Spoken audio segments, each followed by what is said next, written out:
क्या आपने कभी सोचा है, सावन में सुहागन महिलाएं हरी चूड़ियां ही क्यों पहनती हैं?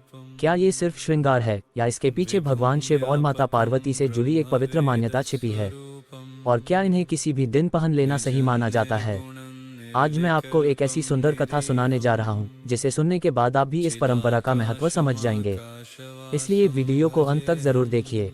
हर हर महादेव। क्या आपने कभी सोचा है कि सावन में सुहागन महिलाएं हरी चूड़ियां ही क्यों पहनती हैं? क्या ये सिर्फ श्रृंगार है या इसके पीछे भगवान शिव और माता पार्वती से जुड़ी एक पवित्र मान्यता है? आइए एक छोटी सी कहानी से इसका महत्व जानते हैं। एक गांव में नई नई शादी होकर आए एक बहू ने देखा कि सावन शुरू होते ही घर की सभी महिलाएं हरी चूड़ियां पहन रही हैं। उसने अपनी सास से पूछा, मां जी, हरी चूड़ियां ही क्यों? सास मुस्कुराई और बोली, बेटी, मान्यता है कि हरा रंग हरियाली, सुख और समृद्धि का प्रतीक है। इसलिए सावन में भगवान शिव और माता पार्वती का स्मरण करके हरी चूड़ियां धारण की जाती हैं। बहू ने फिर पूछा, इन्हें कब पहनना शुभ माना जाता है? सास ने कहा, मान्यता के अनुसार सावन के पहले सोमवार, हरियाली तीज या सावन के किसी भी शुभ सोमवार को श्रद्धा के साथ हरी चूड़ियां पहनना शुभ माना जाता है। लेकिन सबसे बड़ा शुभ काम है सच्ची श्रद्धा और अच्छे कर्म। ये सुनकर बहू ने पूजा की, हरी चूड़ियां पहनी और पूरे परिवार की सुख शांति की प्रार्थना की। तभी बहू ने धीरे से अपनी सास का हाथ पकड़कर पूछा, मां जी, सावन आते ही हर कोई हरी चूड़ियां ही क्यों पहनता है?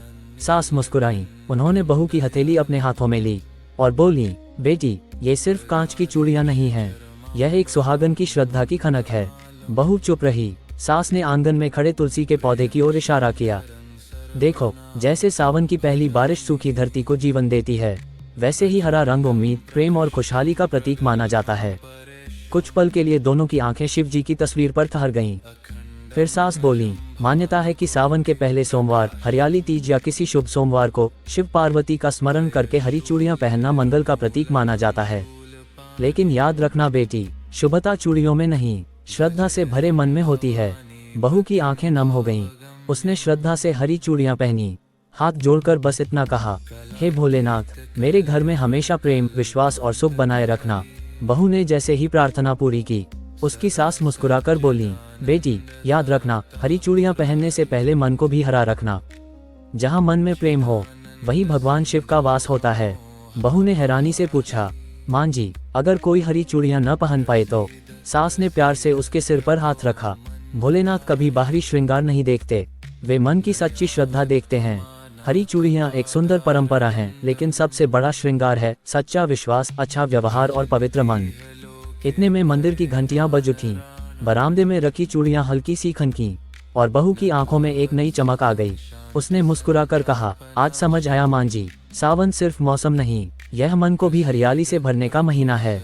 सास ने शिवजी की ओर देखते हुए कहा, यही तो सावन का सबसे बड़ा संदेश है बेटी। रिश्तों में प्रेम रहे, घर में शांति रहे और हर दिन भगवान शिव का स्मरण रहे। दोनों ने मिलकर ओम नमः शिवाय का जाप किया और पूरा घर भक्ति, शांति और चूड़ियों की मधुर खनक से गूंज उठा। रही हैं। बहू मुस्कुरा दी। उसने बच्ची को गोद में उठाया और बोली, बेटी, ये सिर्फ चूड़ियों की आवाज नहीं, ये दुआओं की खनक है। सास दूर खड़ी सब सुन रही थीं। उन्होंने कहा, हर परंपरा के पीछे एक सीख छिपी होती है। हरी चूड़ियां हमें याद दिलाती हैं कि जैसे पेड़ हरियाली से जीवन देते हैं, वैसे ही प्रेम, धैर्य और सम्मान से परिवार हरा भरा रहता है। बारिश फिर से शुरू हो गई। आंगन की मिट्टी से भीनी भीनी खुशबू आने लगी। बहू ने बारिश अब धीरे धीरे थम चुकी थी। मंदिर के दीपक की लौ अभी भी शांत होकर जल रही थी। बहू ने शिवजी की मूर्ति की ओर देखा और धीमे से पूछा, मां जी, अगर किसी के जीवन में दुख ही दुख हो, तो क्या सावन उसकी जिंदगी भी बदल सकता है? सास कुछ पल शांत रहीं, फिर बोली, बेटी, सावन दुखों को जादू की तरह मिटा देने का वादा नहीं करता, लेकिन ये हमें दुखों में भी भगवान शिव पर भरोसा करना सिखाता है। जब माता पार्वती ने शिवजी को पाने के लिए कठोर तप किया, तब उन्होंने हमें ये सीख दी कि सच्ची श्रद्धा में धैर्य होता है, विश्वास होता है और प्रेम होता है।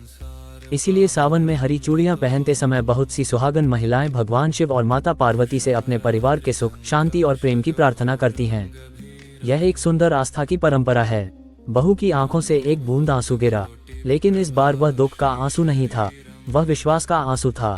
उसने अपने हाथों की हरी चूड़ियों को देखा और मन ही मन कहा, हे भोलेनाथ, मुझे इतना सामर्थ्य देना कि मैं हर परिस्थिति में विश्वास बनाए रख सकूं और मेरे घर में प्रेम कभी कम ना हो।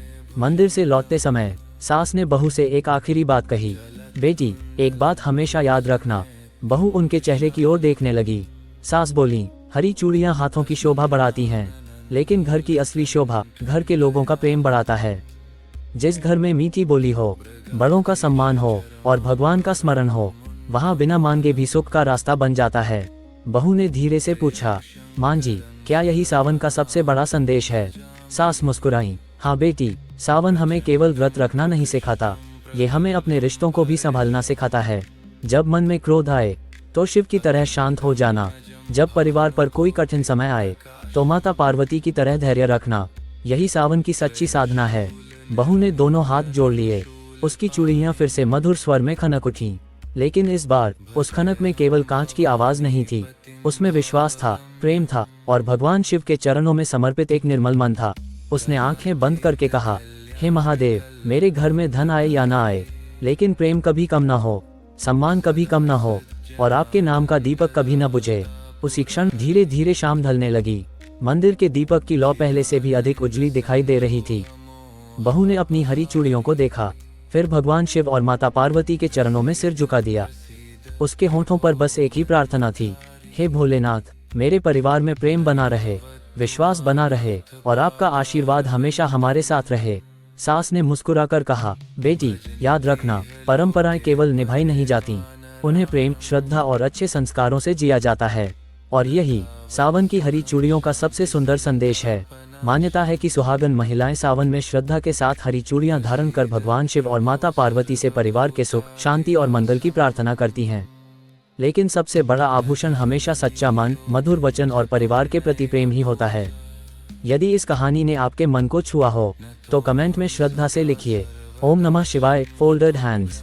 वीडियो को अपने परिवार और प्रियजनों के साथ साझा करें ताकि यह सुंदर परंपरा और इसका संदेश अधिक लोगों तक पहुंच सके। हर हर महादेव, जय भोलेनाथ। Trident sign.